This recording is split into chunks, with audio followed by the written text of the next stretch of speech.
Hello friends, हम फिर हाजिर हैं एक नए इंटरेस्टिंग वीडियो के साथ। आज के वीडियो में हम देखेंगे कि क्यों ब्रह्मा जी ने किया था अपनी ही पुत्री सरस्वती से विवाह। तो चलिए स्टार्ट करते हैं। हिंदू धर्म के दो ग्रंथों सरस्वती पुराण और मत्स्य पुराण में सृष्टि के रचयिता ब्रह्मा का अपनी ही बेटी सरस्वती से विवाह करने का प्रसंग है, जिसके फलस्वरूप इस धरती के प्रथम मानव मनु का जन्म हुआ।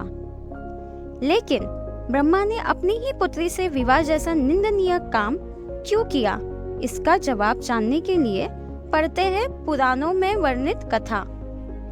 सरस्वती पुराण और मत्स्य पुराण में वर्णित कथाओं में कुछ भिन्नता है, इसीलिए हम आपको दोनों कथाओं से अवगत करा रहे हैं। सरस्वती पुराण के अनुसार सृष्टि की रचना करते समय ब्रह्मा ने सीधे अपने वीर्य से सरस्वती को जन्म दिया था। इसीलिए ऐसा कहा जाता है कि सरस्वती की कोई माँ नहीं, केवल पिता ब्रह्मा थे। सरस्वती को विद्या की देवी कहा जाता है, लेकिन विद्या की यह देवी बेहद खूबसूरत और आकर्षित थी कि स्वयं ब्रह्मा भी सरस्वती के आकर्षण से खुद को बचाकर नहीं रख पाए और उन्हें अपनी अर्धांगिनी बनाने पर विचार करने लगे। सरस्वती ने अपने पिता की इस मनोभावना को भांकर उनसे बचने के लिए चारों दिशाओं में छिपने का प्रयत्न किया, लेकिन उनका हर प्रयत्न बेकार साबित हुआ। इसीलिए विवश होकर उन्हें अपने पिता के साथ विवाह करना पड़ा। ब्रह्मा और सरस्वती करीब 100 वर्षों तक एक जंगल में पति पत्नी की तरह रहे। इन दोनों का एक पुत्र भी हुआ, जिसका नाम रखा गया था स्वयंभू मनु।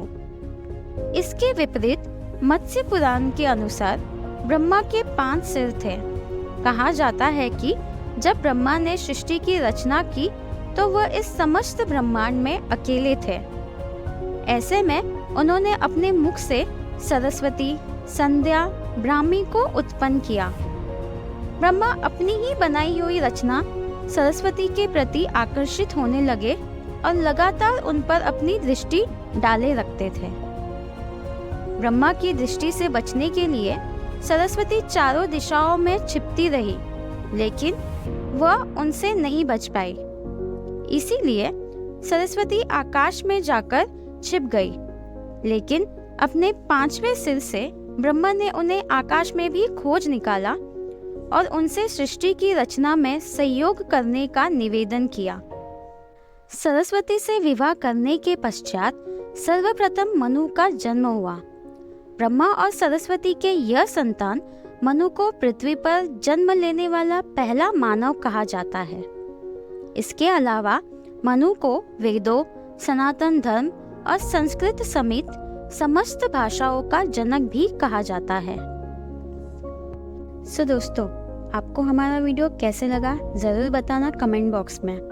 हम फिर हाजिर होंगे एक नए वीडियो के साथ। तो आज के लिए बस इतना ही। Please like, share and subscribe to my channel.